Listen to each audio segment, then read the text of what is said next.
चलिए शुरुआत करते हैं आज के न्यूज़पेपर की। आज की जो तारीख है वो है 24 मार्च।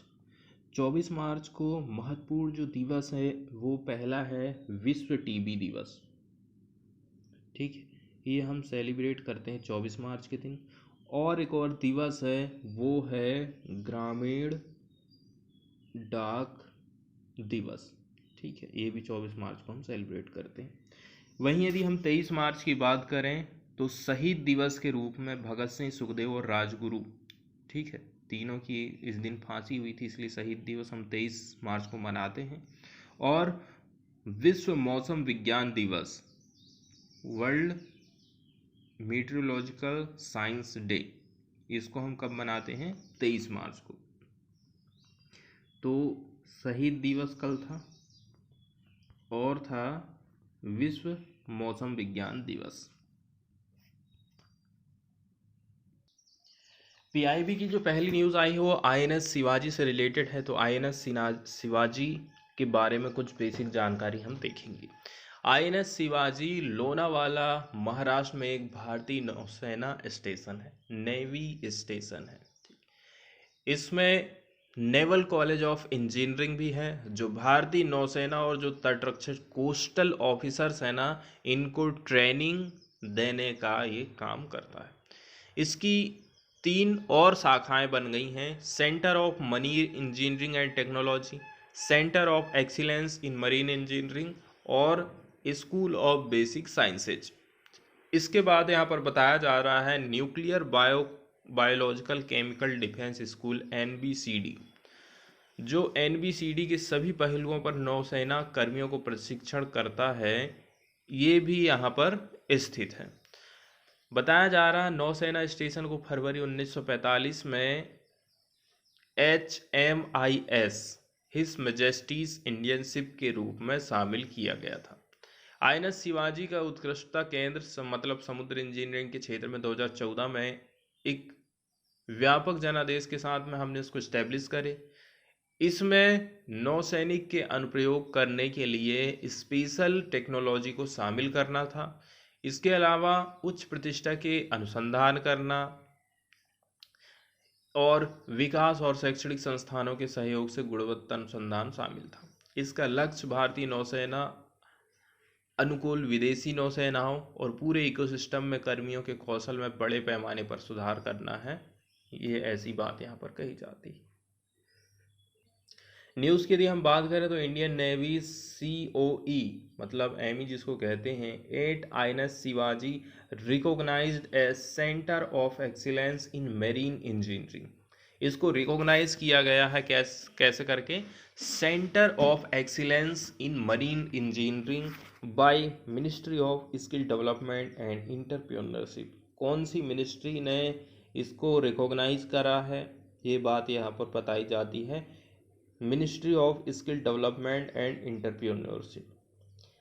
द सेंटर ऑफ एक्सीलेंस मतलब मरीन इंजीनियरिंग में ये बात कर रहे हैं कि मरीन इंजीनियरिंग में सेंटर ऑफ एक्सीलेंस के रूप में हो गया है क्या? INS Shivaji has been recognised as a centre of excellence in the field of marine engineering by the ministry of skill development and entrepreneurship. Second news हमारी है सुजलाम 2.0 अभियान से रिलेटेड। गंदे पानी के मैनेजमेंट के लिए सुजलाम 2.0 अभियान चालू किया गया है। ग्रामीण इलाकों में ग्रे वाटर को साफ करने और उसके यूज़ को बढ़ावा देने पर इसमें जोर दिया गया है। ग्रामीण इलाकों में घरों से निकलने वाले गंदे पानी के मैनेजमेंट की ज़रूरत को देखते हुए सरकार ने सुजलाम 2.0 की शुरुआत करी है। इसके अंतर्गत गाँव में घरों से निकलने वाले गंदे पानी को रिसाइकिल किया जाएगा और उसको हम फिर यूज़ करेंगे। तो ग्रामीण क्षेत्रों में जल जीवन मिशन से हर घर नल से जल। जल जीवन मिशन का क्या उद्देश्य है? नल लगाना है गांव गांव में, हर घर में, और लोगों तक पानी पहुंचाना है नल के माध्यम से। ठीक है, ये अभियान तो अपनी रफ्तार से चल ही रहा है, लेकिन घरों से निकलने वाले गंदे पानी की मैनेजमेंट को देखते हुए सरकार ने मंगलवार को सुजलाम 2.0 की शुरुआत करी है। इसके अंतर्गत गांव में घर से निकलने वाले गंदे पानी को रिसाइकलिंग करना है और उसके उपयोग पर जोर देना है। विश्व जल दिवस पर सुजलाम 2.0 लॉन्च किया गया था। जल शक्ति मंत्री हैं गजेंद्र सिंह शेखावत। इनका कहना है कि देखो, जो सेकंड चरण है इसकी शुरुआत हम कर रहे हैं स्कूल, आंगनवाड़ी और सामुदायिक भवनों से। इससे गांव में जल जनित बीमारियों को फैलने से हम रोक सकते हैं। इनका कहना है जहां से गंदा पानी निकल रहा है वहीं उसका मैनेजमेंट करिए, वहीं पर सोकपिट बनाओ। ग्रे वाटर मतलब गंदे पानी का मैनेजमेंट आप करिए। इसके अलावा कहा जा रहा है गांव में स्पेशल अभियान चलने वाले हैं। गांव में गंदे पानी के मैनेजमेंट के लिए स्वच्छ भारत मिशन के अंतर्गत स्पेशल अभियान चलेंगे। पंचायती राज संस्थाएं, पानी समिति, स्व सहायता समूह, इनका सहयोग लिया जाएगा। जल जीवन मिशन की सफलता का बखान करते हुए इन्होंने बताया कि कितने करोड़ घरों में शुद्ध जल की आपूर्ति नल से हम कर रहे हैं। देश के 250 से अधिक जिलों में पानी की कमी रहती है। ऐसे क्षेत्रों को चिन्हित करके वहां कैच द रेन अभियान चलाया गया। सरकार के प्रयास यहाँ पर बताए गए हैं। इसके अलावा अटल भूजल योजना 6,000 करोड़ रुपए दिए गए ताकि बरसात के पानी को जमीन में पहुंचाया जा सके। इसके अलावा 81 जिला और 10,000 से अधिक पंचायतों में इस अभियान को हम चला रहे हैं। इसके अलावा यहाँ पर कुछ फैक्ट भी बताए गए हैं जिनको हम देख लेते हैं। जैसे कि दुनिया की टोटल आबादी का 18% हिस्सा भारत में रहता है, ठीक है, और जबकि पानी का 4% हिस्सा ही हमारे पास अवेलेबल है। अपनी ज़रूरत को पूरा करने के लिए वाटर मैनेजमेंट और कंजर्वेशन बहुत ज़रूरी हो जाता है। बताया जाता है कि पानी जो बरसात जब होती है, इसी पानी से 67% हिस्सा हमारे यहाँ पर मौजूद है। अन्य संसाधनों से 33% जल प्राप्त होता है। शहरों में पीने के पानी की 50% और गांव की 85% हम ज़रूरत भूजल से ही कर रहे हैं, ग्राउंड वाटर से ही कर रहे हैं, खोद खोद के, कुआं से, बोरवेल से।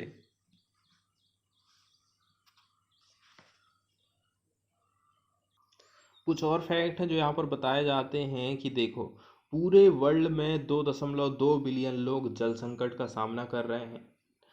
जो सस्टेनेबल डेवलपमेंट हमारे टारगेट हैं 6, सस्टेनेबल डेवलपमेंट टारगेट 6 का उद्देश्य है सार्वभौमिक रूप से सुरक्षित जल और स्वच्छ पेयजल और स्वच्छता तक पहुंच प्रदान करना है।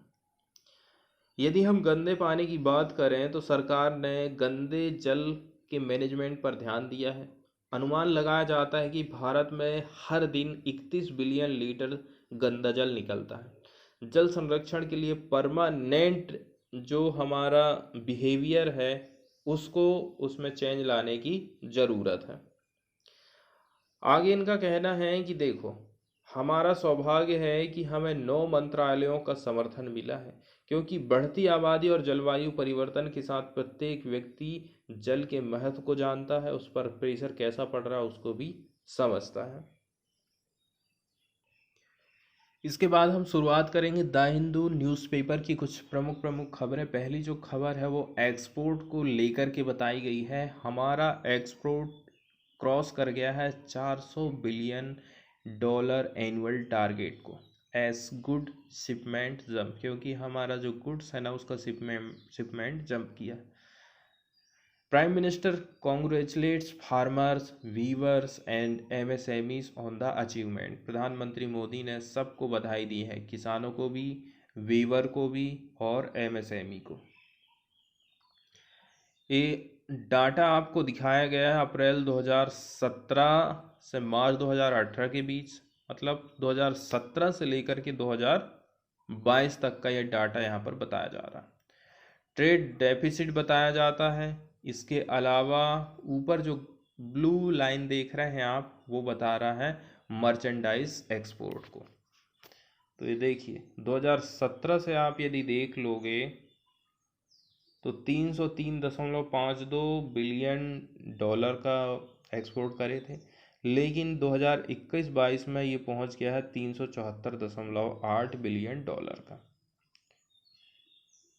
ट्रेड डेफिसिट की बात करी जाती 2020-21 में पीक पे था, सबसे ज़्यादा ट्रेड डेफिसिट था। इसका मतलब ये है कि हमने एक्सपोर्ट कम करे थे और इंपोर्ट हमने ज़्यादा किए थे।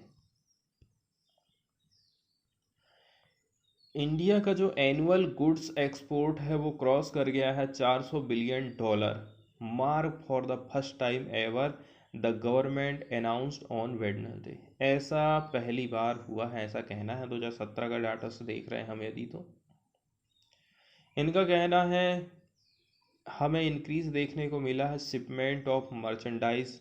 इसमें शामिल है इंजीनियरिंग के प्रोडक्ट, अपारल एंड गारमेंट्स। ठीक है, इसके अलावा जेंट्स एंड ज्वेलरी और पेट्रोलियम के प्रोडक्ट। अपारल मतलब यहाँ पर होता है clothing. Marking the first time ever development, prime minister Narendra Modi congratulated farmer, manufacturer, weaver for this achievement.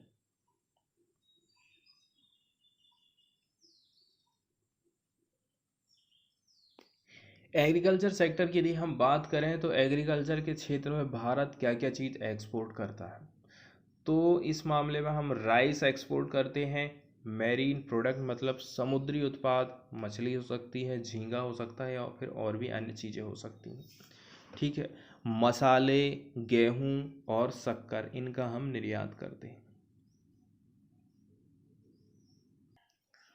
अगली न्यूज़ हम देखने वाले हैं मुल्ला पेरियार डैम से रिलेटेड। ठीक है, लगभग 126 साल ये पुराना हो चुका है डैम। मुल्ला पेरियार डैम की लोकेशन है रिवर पेरियार और इसकी जो सहायक नदी है Mullayar in the state of Kerala. Hence the amalgamation Mulla Periyar, it is located 881 metre मतलब 2890 feet above the mean sea level on the cardamom hill of the western Ghat in Thekkady और इडुक्की डिस्ट्रिक्ट ऑफ केरला। इसकी पूरी लोकेशन यहाँ पर बताई गई है। तो इसकी लोकेशन कहाँ हो गई, मुल्ला और पेरियार दोनों का अमलगमेशन, जहाँ सम्मेलन होता है वहाँ पर इसकी लोकेशन है। बताया जा रहा है इसको कंस्ट्रक्ट किया गया था 1887 और 1895 के बीच में बाय जॉन पेनिक्विक। जब ब्रिटिश गवर्नमेंट ने डिसाइड किया था कि हम पानी को डाइवर्ट करेंगे ईस्ट वार्ड की तरफ टू सर्विस द फार्मर को हम सर्विस प्रोवाइड कर सकें इन द मद्रास प्रेसिडेंसी, आजकल हम जिसको तमिलनाडु कहते हैं। तो Pennycuick planned the river interlinking to bring barren and rain starved areas under cultivation. तो जो बंजर ज़मीन है जहाँ पर रेन बहुत कम होती है उस एरिया में हम कल्टीवेशन कैसे करके कर सकते हैं, इसीलिए इन्होंने रिवर इंटरलिंक की प्लानिंग करी थी। बताया जा रहा the road for Cumbum to Kumily, now part of the Kollam Theni national highway, was constructed for bullock carts to move equipment to side dam। आगे फिर बात बताई जाती है कि एक एग्रीमेंट पांड्या किंग्स जो कि रूल करते थे मदुरई में और जो त्रावणकोर के किंगडम है was signed for water sharing which is now born of contention between Kerala and Tamil Nadu. और यही फिर आज के टाइम में विवाद का कहना चाहिए कारण बन रहा है। आगे कहा जाता है कि Madras presidency under the British rule looked for diverting the Periyar as the kingdom of Madurai was facing an acute shortage. Madurai में पानी की कमी थी, तो क्या काम किया गया कि मद्रास प्रेसिडेंसी सोचने लगी कि हम पानी को डाइवर्ट करेंगे, तमिलनाडु की तरफ भेजेंगे। ठीक है, विथ ड्रॉट, क्योंकि जो सूखा एरिया है वहाँ पर चाहे वो लोग रहें चाहे जानवर रहें सबके लिए हम पानी की व्यवस्था कर सकें।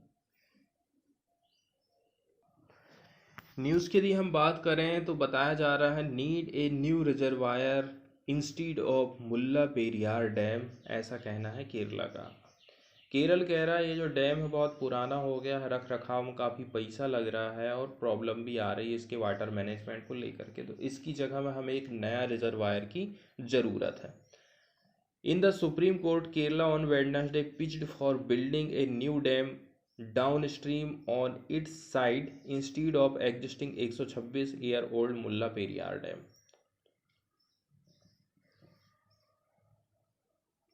आगे कहना है कोर्ट क्या कह रहा है कि कोर्ट फोकस कर रहा है कुछ फैक्टर को, जैसे कि इंस्ट्रूमेंटेशन कौन कौन से यूज़ किए गए हैं डैम में। स्पेशली बात कर रहे हैं सीज्मिक वार्निंग सिस्टम की, क्योंकि बांध से बताया जाता है कि भूकंप भी आता है, तो भूकंप वार्निंग जो सिस्टम लगे हैं उनको फोकस हम कर रहे हैं। The height of storage of water, water storage की हमें कितनी हाइट रखना है। इसके अलावा mechanism for release of the water from the reservoir, और हम पानी को रिलीज कैसे करके करेंगे।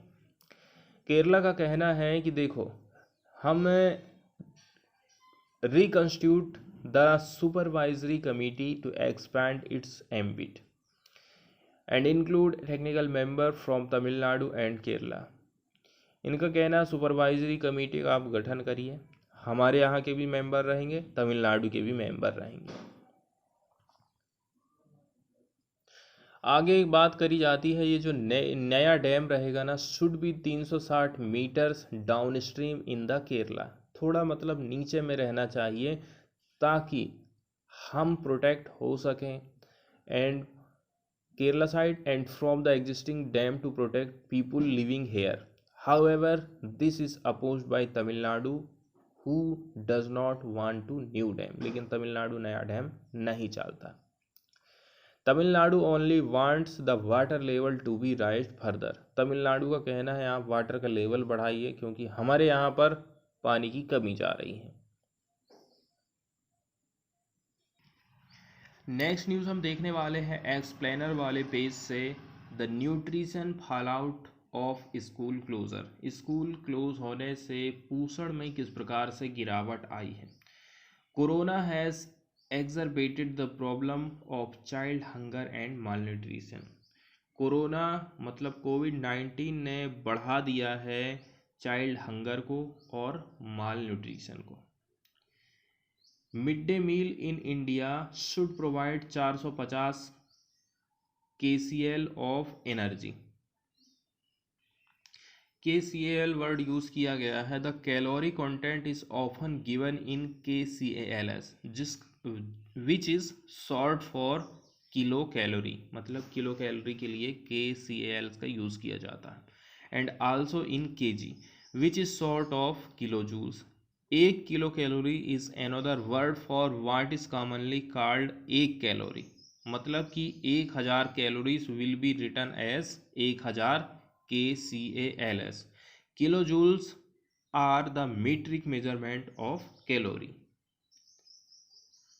तो बताया जा रहा है कि जो मिड डे मील स्कीम है ना वो प्रोवाइड करती है 450 kilo calorie of energy, A minimum of 12 gram of protein, इसमें इंक्लूड है एडिक्वेट क्वांटिटी ऑफ माइक्रोन्यूट्रिएंट जैसे कि iron, folic acid, vitamin A इत्यादि। मतलब कि यहाँ से एक क्लियर चीज़ हो गई है कि एक दिन में इतना खाना आप दोगे। इसमें मिनिमम रहेगा 12 ग्राम प्रोटीन जिसमें इंक्लूड हो जाता है पर्याप्त मात्रा में iron, acid, folic acid, vitamin A इत्यादि। अब according to the mid day meal scheme MDMS guideline 2006, ऐसा गाइडलाइन 2006 में कहा गया। As many children reach school on an empty stomach, बच्चे खाली पेट स्कूल जाते हैं। तो स्कूल की जो मिड डे मील स्कीम है वो मेजर सोर्स है न्यूट्रिशन का चिल्ड्रन के लिए। कोरोना के चलते चलते स्कूल बंद हो गए। गवर्नमेंट ने अनाउंस किया कि as usual hot cooked mid day meal या फिर equivalent food security allowance would be provided to all eligible school going children. अब एक काम करो कि पका पका हुआ खाना घर घर तक भेज दो, और नहीं भेज रहे हो तो उस उतने पैसे का आप अलाउंस प्रोवाइड करो, अगर सरकार ने सोचा। To ensure that their immunity and nutrition is not compromise, ताकि उनकी इम्यूनिटी अच्छी बनी रहे और जो न्यूट्रिशन है, पोषण का लेवल, वो भी बना रहे। तो nearly 3 months into this decision states were still struggling to implement this. 3 महीना हो चुके, फिर भी अभी तक स्टेट स्ट्रगल कर रहे हैं इस स्कीम के लिए। One way to implement this would be to involve local small holder farmers in the school feeding system. बताया जा रहा है एक तरीका ऐसा है जिसको हम अपना सकते हैं। इन्वॉल्व करिए आप लोकल स्मॉल होल्डर फार्मर को in the school feeding system में। आगे बताया जाता है कि as many as 116 million children, मतलब कि 116 मिलियन हंगरी बच्चे, भूखे बच्चे, ये एक ऐसा नंबर है बच्चों के ग्रुप का।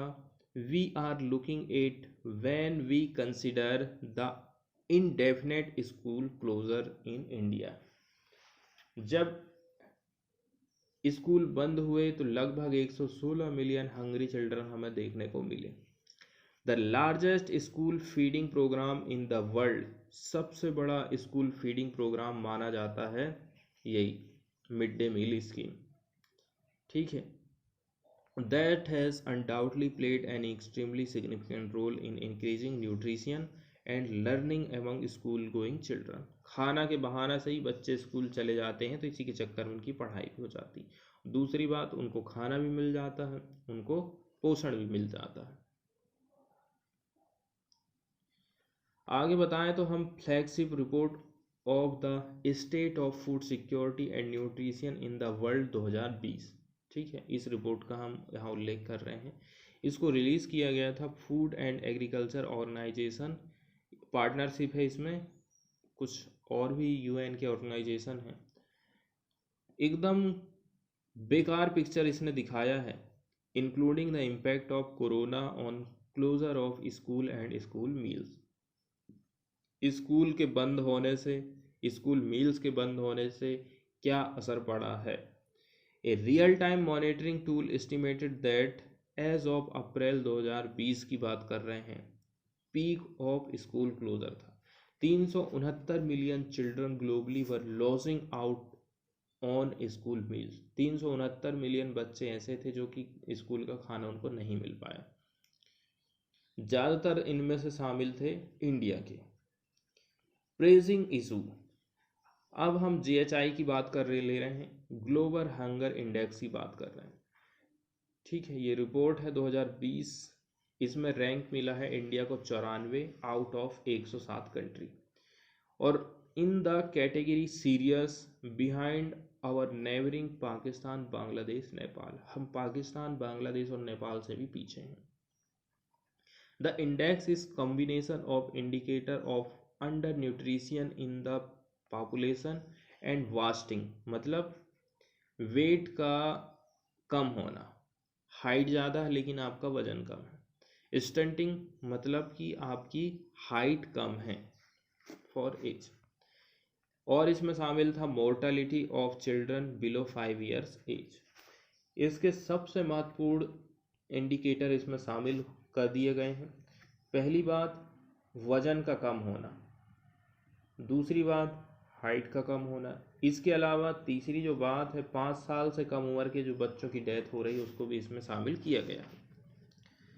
आगे कहा जा रहा है, we are already far out in term of achieving the zero hunger goal and in the absence of urgent measure to address the problem both through necessary administrative measure and their effective delivery, the situation will only worsen।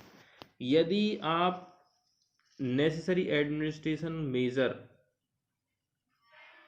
नहीं उठा रहे हो और उनको effective delivery नहीं कर रहे हो तो आप जो है जीरो हंगर गोल को अचीव कर ही नहीं पाओगे। To place the urgency in context, a report by International Labour Organization and UNICEF. अब कुछ और यहाँ आंकड़ा देख लो। Corona and child labour causes that unless school service and social security are universally strengthened, there is a risk that some children may not even return to school when they reopen. अब UNICEF और किसकी report है ये, और labour organisation दोनों मिलकर ये कह रहे हैं कि एक बार जो स्कूल इतना लंबा बंद हुआ है तो अब आप भरोसा नहीं कर सकते कि जो बच्चा स्कूल जा रहा था वो दोबारा से स्कूल जा सके। ऐसा होता भी है, एक बार बच्चे जब स्कूल लंबे टाइम के लिए जाना बंद कर देते हैं ना तो फिर उनका मन नहीं लगता फिर से जाने के लिए। एक बात इसमें कही जाती है कि कई सारे स्टेट गवर्नमेंट ऐसे भी हैं जो कि मिड डे मील स्कीम से भी अच्छा काम कर रहे हैं, जैसे कि तमिलनाडु ए पायोनियरिंग स्टेट इन MDMS। इसके अलावा पुदुचेरी इन्होंने इंट्रोड्यूस किया है इनोवेशन टू कन्वर्ट MDMS को न्यूट्रिशियन मील प्रोग्राम के रूप में। आगे फिर वही बात बताई जाती है कि सरकार ने सोचा कि चलो स्कूल बंद है तो आप घर में ही उनको पका हुआ खाना प्रोवाइड कर दो। वो भी नहीं कर रहे हो तो एक काम करिए, आप उनको अलाउंस दे दीजिए कि भाई यदि एक दिन में आप 100 रुपये या 50 रुपये का खाना दे रहे थे तो वो अलाउंस उनके अकाउंट में आप डाल दीजिए। FCI की बात करी जाती है, फूड कॉरपोरेशन ऑफ इंडिया का food grain bulletin. The offtake of grains under MDMS from FCI during April and May 2022 was 221.312 tonne था। ठीक है, 2020-21 में ऑफटेक किया किसने, FCI ने इतना। इसका मतलब ये हुआ कि हम पिछले यदि रिकॉर्ड को देख लें तो उससे हमने कम अनाज वहाँ से ऑफटेक किए। दिस वाज 60,000 टन्स या फिर 22% लोअर रहा the corresponding offtake during April and May 2019 से यदि तुलना करें 281,000 टन और इस बार रहा 221,000 ton. There were 23 state and union territory that reported a decline in the grain offtake from FCI। ऐसे कई सारे स्टेट हैं जिन्होंने FCI से अनाज लेना कम कर दिया है, क्योंकि जब भाई उस अनाज को हम लेकर के करेंगे क्या, जब बच्चों को हम खिला नहीं पा रहे हैं तो हम FCI से अनाज क्यों लेंगे। The state of Bihar for instance example बता रहा है which lifted 44,000 tonne in April and May 2019 had no offtake during these 2 month in 2020। 2 महीने तक तो वो कुछ लिए ही नहीं, 2020 के महीने में बिहार की यहाँ पर बात करी जाती है। तो डाटा और मीडिया रिपोर्ट ये इंडिकेट कर रही हैं कि जो ड्राई राशन डिस्ट्रीब्यूशन है in lieu of school meals are irregular, school meals में इरेगुलर रहा है। Further science and distribution of dry ration started only in late May. कुछ फ्यू एक्सपर्ट जैसे कि Deepa Sinha of Ambedkar University advocating करती है children's issue are calling for immediate distribution of April quota which to which the children are entitled. अब यहाँ पर बताया जाता है कि देखिए स्कूल बंद होने से, खाना नहीं मिलने से दिक्कत ये खड़ी हो गई है कि बच्चे अब काम धाम में लग गए हैं, चाइल्ड लेबर में उनको लगना पड़ रहा है क्योंकि स्कूल अब बंद हो गया। घर में इनकम नहीं हो रही है तो घर वाले भी अब मजबूरी में क्या करेंगे। ठीक है, वो तो चाहेंगे ना कि यदि 4 बच्चे हैं तो चारों के चारों कमाने लग जाएं।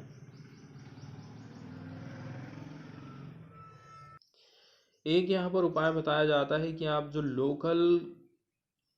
लोकल जो व्यक्ति हैं उनको शामिल करिए, जैसे कि फार्मर को आप शामिल करिए। ठीक है, with the midday meal system for supply of cereal, vegetable and eggs while meeting protein and hidden hunger need which could diversify production and farming system, transform rural livelihood and the local economy and fulfill the आत्मनिर्भर पोषण, जिसको nutritional self sufficiency agenda हम कहते हैं कि आप किसानों को शामिल करिए, वो खुद आपको अनाज प्रोवाइड करेंगे, उनको 2 पैसे घर में आने वाले हैं और आपका ये प्रोग्राम भी अच्छे से चलता रहेगा। There are also new initiatives such as school nutrition kitchen garden under the MDMS to provide fresh vegetable for midday meals.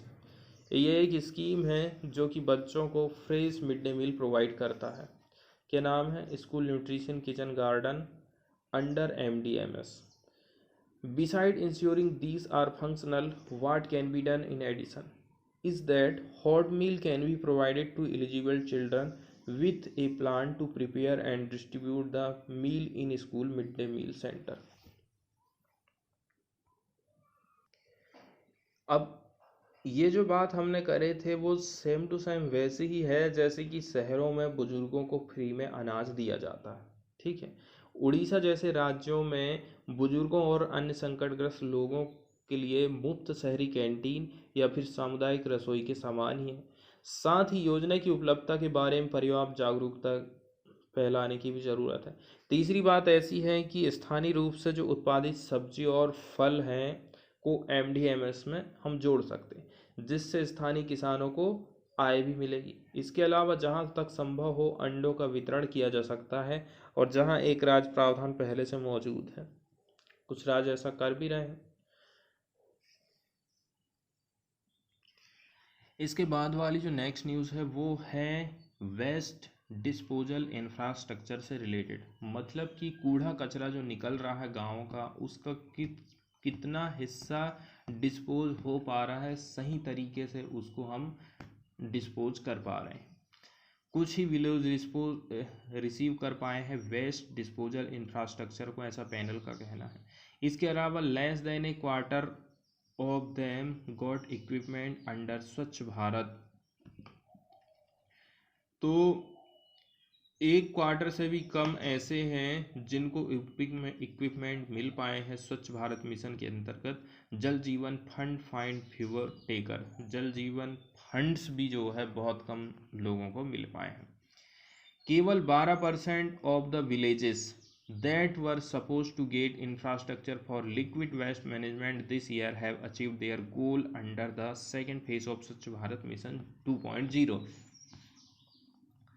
100 में से मात्र 12 गांव ही समझ लीजिए आप ऐसे हैं जो कि अचीव कर पाए हैं लिक्विड वेस्ट मैनेजमेंट इंफ्रास्ट्रक्चर को।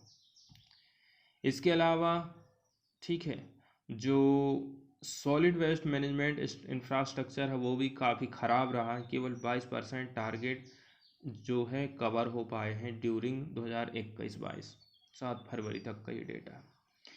पहले फेज़ में क्या हुआ था, स्वच्छ भारत मिशन का जो उद्देश्य था कि प्रोवाइड हम करेंगे toilet in every rural house hold. इसके अलावा क्लेम किया गया था कि टू हैव अचीव्ड इट्स गोल इन 2019, और हम इस गोल को अचीव कर लेंगे 2019 में। अब फिर सेकेंड फेज की बात करी जाती है जिसमें इन्वॉल्व है more complex community level infrastructure, include है facilities for collection and segregation of solid waste, compost pit and इसके अलावा बायोगैस प्लांट, ताकि बायोडिग्रेडेबल वेस्ट को हम यूज़ कर सकें। इसके अलावा ग्रे वाटर मैनेजमेंट, मतलब गंदे पानी का मैनेजमेंट करना, सोक पिट बनाना। इसके अलावा ट्रीटमेंट ऑफ फेकल स्लज, फेकल का वर्ड हम देख लेते हैं। फेकिस क्या होता है, शौच से निकली जो स्लज रहती है ना, उसको कहा जाता है। Has not been able to meet target with the pandemic also slowing down progress. Corona ने इस रफ्तार को और भी धीमा कर दिया है। फंड यूटिलाइजेशन की बात करें तो लो फंड यूटिलाइजेशन टाइटल यहाँ रखा गया है। With regard to ministries other flagship scheme Jal Jeevan mission, जिसका एम है to bring portable tap water to all rural homes by 2024। ठीक है, ग्रामीण हर गांव में हर घर में नल जल 2024 तक पहुंचाना है, जिसका मतलब है Jal Jeevan Mission. The committee slammed the government for low fund utilisation, लेकिन सरकार ठीक है फंड का बहुत कम ही यूटिलाइजेशन कर पा रही। बताया जा रहा 5011 करोड़ रुपए एलोकेट किया गया था बजट में। The revise estimate for the scheme was reduce for 45,011। And the actual expenditure incurred so far is 28,238 crore. In fact, only three states, Himachal Pradesh, Manipur और Meghalaya have fully used their allocation from the center. केंद्र की सरकार से इनको full रुपया मिला है तीन जगह को. कौन कौन सा? हिमाचल, मणिपुर और मेघालय को. Some of the largest state have the poorest performance, जैसे कि Karnataka, Andhra, Punjab, Chhattisgarh, Maharashtra, Rajasthan, Uttar Pradesh, Jharkhand, West Bengal, Tamil Nadu. All using less than 25% of their fund from center, the panel noted. अब केंद्र सरकार इनको पैसे ही नहीं दे रही है तो कैसे करके ये लोग काम कर पाएंगे, ये भी एक रीजन है. नेक्स्ट न्यूज़ हम बात करने वाले हैं, अमेरिकन मैथमेटिशियन सुल्लीवैन ने जीत लिया है एबल प्राइज को. His ground breaking contribution to topology is honoured.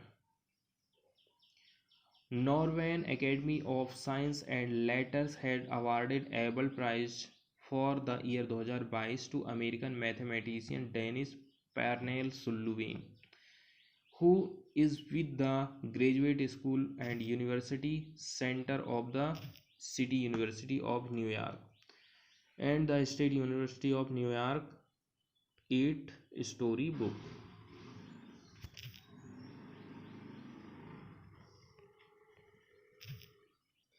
इन्होंने टोपोलॉजी में काफ़ी अच्छा काम किया है, इसी के लिए इनको ये पुरस्कार प्रोवाइड किया गया है. टोपोलॉजी को हम समझने की कोशिश करेंगे, जैसे कि पिक्चर दिखाया जा रहा है ना. टोपोलॉजी नेटवर्क की आकृति या फिर लेआउट को हम कहते हैं. ठीक है, नेटवर्क के लेआउट को हम टोपोलॉजी कहते हैं. नेटवर्क के कई सारे नोड किस प्रकार एक दूसरे से जुड़े रहते हैं, कैसे एक दूसरे के साथ कम्युनिकेशन स्थापित करते हैं, उसको हम नेटवर्क को टोपोलॉजी निर्धारित करेगा. टोपोलॉजी फिजिकल या लॉजिकल हो सकता है. कंप्यूटर को आपस में जोड़ने और उसमें डाटा फ्लो की विधि टोपोलॉजी कहलाती है. टोपोलॉजी किसी नेटवर्क में कंप्यूटर की ज्यामितीय व्यवस्था को हम कहते हैं, जियोमेट्रिक अरेंजमेंट को कहा जाता है.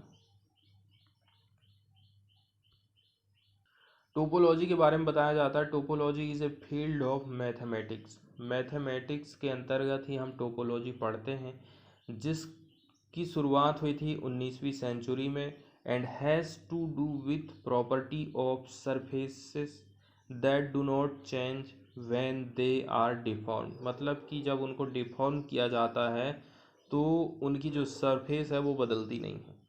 टोपोलॉजिकली एक circle and square are the same. Similarly, surface of a donut and coffee mug with one handle are topologically equivalent. However, the surface of a sphere and coffee mug are not equivalent. लेकिन जो जो गोला रहता है और जो coffee का मग रहता है ना, उसकी सरफेस इक्विवेलेंट नहीं रहती है. डीडॉलराइजेशन को लेकर के एक बात कही जाती है कि gas pay for gas in roubles, Putin tells Europe को कह रहे हैं कि आप जो है हमसे गैस खरीदिए और हमें रूबल दीजिए. President Vladimir Putin said on Wednesday Russia will accept payments only in roubles for gas deliveries to unfriendly countries. ठीक है, जो अनफ्रेंडली कंट्रीज हैं उनको तो कह रहे हैं कि आप हमें रूबल में ही रूबल दो और gas low, which include all EU members after Moscow was hit by unprecedented sanctions over Ukraine. Immediately after his announcement, the ruble, which has plummeted since the start of Ukraine conflict, Ukraine जब से चालू हुआ ना तो उनकी जो मुद्रा है रसिया की वो बहुत ज़्यादा गिर गई है. strengthened against the dollar and euro while gas prices rose.